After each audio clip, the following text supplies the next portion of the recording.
My name is Alice, and I'm 28 years old. I work with kids. I recently got engaged to my boyfriend Tom. This is my first time visiting his parents' house.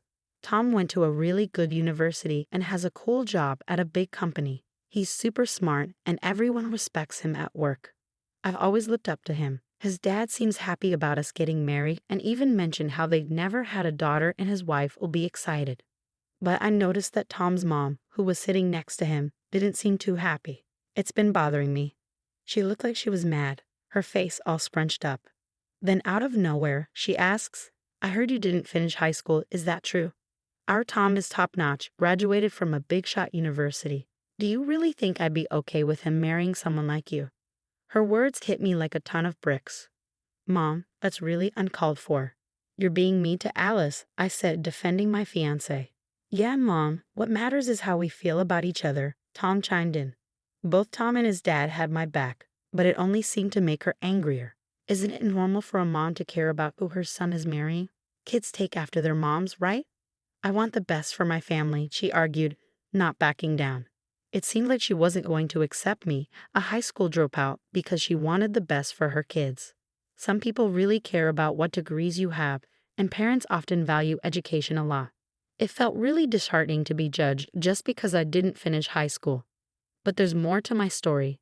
I didn't drop out for no reason. After my dad died in a car crash, my mom struggled to take care of me and my twin sister, Emma. I had to step up and start working after middle school to help out. Now, I'm going to night school to get my diploma. I'm also saving up money, and I might even go to college someday. Tom is totally on board with this plan and has offered to pitch in for my college expenses. He understands where I'm coming from, and he's always been supportive. It's one of the reasons I fell for him. But it seems like my future mother-in-law isn't too happy about it. Tom doesn't have any siblings, so we'll be moving in with his parents eventually. I'm a bit anxious about how that's going to work out. A while later, I moved into their house with only a month left until our wedding. As the big day got closer, I had to make frequent trips to the venue for final checks and arrange hotels for our out-of-town guests. Between work, school, and wedding planning, I was swamped. But my mother-in-law didn't seem too happy with how I was handling things. Today, as I was putting on makeup to go to the venue, she suddenly exclaimed, "Oh my, what are you wearing?" She couldn't help commenting on my outfit. "I'm getting ready to go to the venue, so I wanted to look nice," I explained. Whether she was unhappy with me dressing up for the occasion or just looking for an excuse to criticize me, I couldn't tell. You said you're going to the venue, but you're dressed like that just to catch some attention, aren't you? You should be more careful," she remarked. She just assumed I was meeting up with a guy instead of going to the venue. I was stunned. I assured her I was meeting Tom at the venue and suggested she ask him if she had doubts. But she wouldn't listen and insisted I was meeting someone else. Then, out of nowhere, she messed up my carefully styled hair. "What are you doing, Mom?"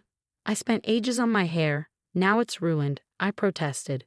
With my hair all messy, I couldn't leave like that, so I had to fix it. But instead of apologizing, she said, "Don't bother fixing it. This messy look suits a dropout like you. You should wear it like this for the wedding." I was already running late, so I quickly fixed my hair and headed to the venue, where Tom was waiting. He noticed something was off with me, but I didn't want to bring up what happened with his mom before discussing the ceremony, so I kept quiet about what happened with Tom for now. Then, as the wedding day drew closer, my mother-in-law surprised us with a suggestion. "Hey, doesn't Alice's mom live far away? It must be hard for her to come and stay in a hotel. Why not have her stay with us?"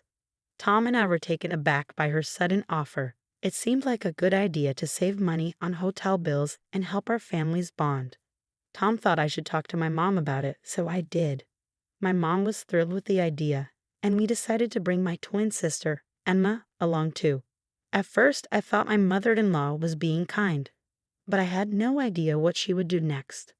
The day before the wedding, my mom and sister arrived to stay at my in-laws' house. Seeing my mom and sister, who I hadn't seen in ages, brought me so much joy. My bond with my sister is super tight, and we were thrilled to be together again. We decided to share a room for the night.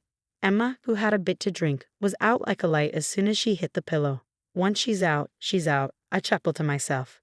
Just as I was thinking of hitting the hay too, I heard the door creak open. Wondering who it could be, I heard a loud buzzing noise and the sound of hair being shaved. "Now you won't be showing up at the ceremony tomorrow, will you? No need for hair on a dropout like you," my mother-in-law said. I was stunned. I quickly flipped on the lights and exclaimed, "Mother-in-law, what on earth are you doing?" The person in the bed suddenly sat up, surprising us both. "Huh? Mother-in-law, you've got the wrong person." "I'm Alice," I clarified, realizing she mistook me for Emma. "I'm sorry, Mom, but it's not my hair. Emma and I are twins, and we look really similar," I clarified. "But it wasn't me who got her hair shaved. It was my sister, Emma." "What? No way. Why didn't it happen to Alice?" My mother-in-law was clearly shocked, but Emma, who had a bit too much to drink, was fast asleep. "When she wakes up and sees her shaved head in the morning, she'll definitely be furious. Emma's got a fiery temper, so it's pretty obvious she'll be mad as heck." "What are you going to do now, Mom?" "I can't cover for you," I admitted, feeling guilty. Maybe my mother-in-law left the room looking pale. The next morning, when Emma saw herself in the mirror and realized she was bald, she was both shocked and furious. Our mom, who was there, couldn't hold back her tears, and Tom looked really upset. "This is awful. Who could have done such a thing?" So I spilled the beans about what happened the previous day in front of everyone. I wondered how my mother-in-law would react when she woke up, but she wasn't around. My father-in-law told me she had mentioned going for an early morning walk and hadn't come back yet. I started to worry that she might have left, so I decided to tell our family everything and began looking for her. About 30 minutes later, a relative called to say they found her at a nearby convenience store, and my father-in-law went to get her. When she got back home, seemingly unaware of the search, she immediately started making excuses. "I didn't do anything wrong. It's all Alice's fault. She used the clippers herself and shaved Emma's hair while she was sleeping," she claimed, much to my surprise. My mother-in-law was trying to blame me for everything, which left me completely stunned. I couldn't hold back and retorted, "That's absurd. I didn't do anything wrong. Weren't you the one who entered the room yesterday? It's unbelievable that you're still lying." But she was adamant about not admitting her mistake. Then my father-in-law seemed to recall something and went outside, returning with something in his hand. "Alice, could this be the clipper?" As I looked at the clipper he held, it was unmistakably the one my mother-in-law used to shave off Emma's hair last night. "That's it. That's the clipper." But where was it? It turned out that the clipper originally belonged to my father-in-law, who always cared about his appearance and carried grooming tools with him.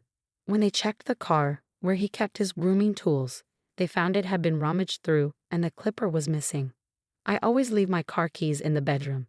"If there's brown hair in this clipper, then it's clear your mom is the culprit," he stated as he began to disassemble the clipper.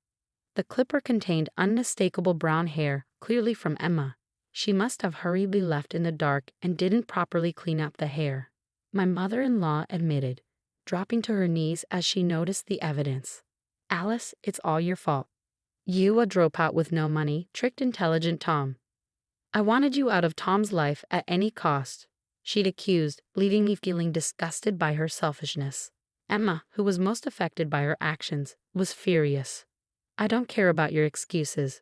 What are you going to do about this? I can't go to the wedding like this," she demanded. Upon hearing Emma's distress, my father-in-law made a quick call. Luckily, a friend who was a hairstylist agreed to come over immediately with a wig. While this would temporarily solve Emma's hair dilemma, we couldn't just ignore what my mother-in-law had done. 30 minutes later, father-in-law's friend arrived with the wig, and Emma's hair looked lovely again. Initially, father-in-law contemplated shaving my mother-in-law's hair like he did with Emma, but he decided it wouldn't provide a sense of closure. Instead, he chose to confront my mother-in-law's wrongdoing in front of everyone.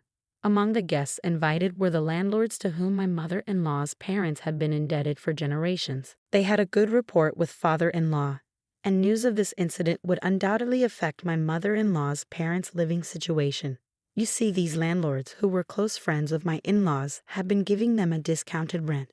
However, upon learning about my mother-in-law's actions, the landlord, known for his integrity, would likely revert the rent to its original rate or even consider eviction. My mother-in-law's parents, who are financially strained, would then have no choice but to seek refuge with my mother-in-law. However, Tom had previously mentioned that my mother-in-law didn't have a good relationship with her parents and wouldn't be willing to assist them. For my mother-in-law, having her parents move in would be the start of a living nightmare. Wait, please. I'll be in deep trouble if you do that. I'm sorry, it was all my fault, she pleaded. I made a terrible mistake, and I'm deeply sorry, Emma. I'll compensate you for the damage. Please forgive me, my mother-in-law pleaded, repeatedly apologizing as she pressed her forehead against the floor. However, despite her apologies, Emma's hair couldn't magically grow back. After discussing it, we decided that my father-in-law and Tom would disclose my mother-in-law's actions. Emma had already agreed to this. Initially, my mother-in-law refused to attend the wedding and attempted to flee, but Emma and Tom prevented her from escaping. When we arrived at the venue, relatives who had been informed of the situation through messages approached us, looking extremely concerned.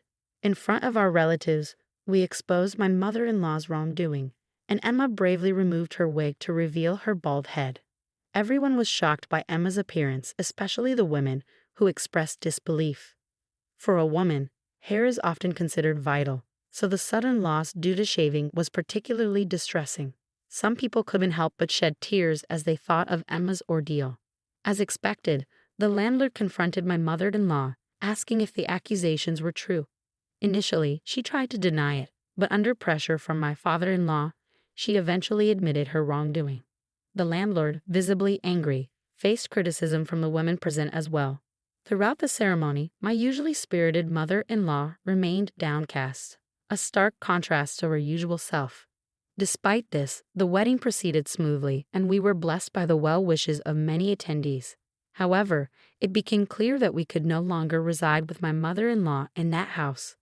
Therefore, we made the decision to move into our own apartment and start our life as a couple. Although my mother-in-law panicked at the thought of us leaving, pleading with us not to go, we knew we couldn't continue living with her. My father-in-law shared the same sentiment. He informed my mother-in-law that he intended to divorce her and asked her to vacate the premises. Upon hearing this, my mother-in-law turned pale and clung to him, begging for reconsideration. She expressed concerns about where she would live, given her strained relationship with her own parents. She appeared visibly distressed, as if on the verge of collapsing. However, despite her pleas, we prioritized Emma's well-being. The fact that my own hair had been shaved off while I slept, mistaken for Emma, was a jarring realization. Despite my mother-in-law's persistent attempts to persuade us otherwise, my father-in-law contacted her parents and she reluctantly agreed to leave the house.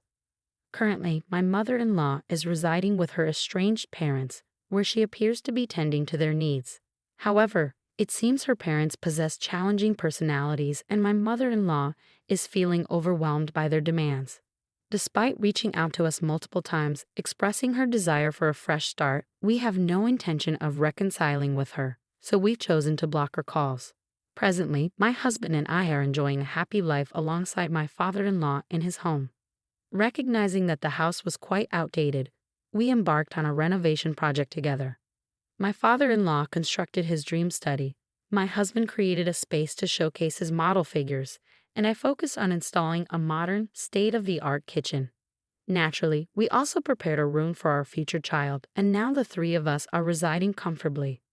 Emma's hair, which was shaved during the ordeal, has since grown into a stylish short haircut, receiving praise from her friends as a positive transformation.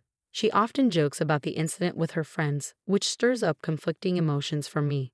Nonetheless, Emma occasionally visits our family home for sleepovers, which I eagerly anticipate. While challenges may arise in the future, I am confident that with our collective efforts, we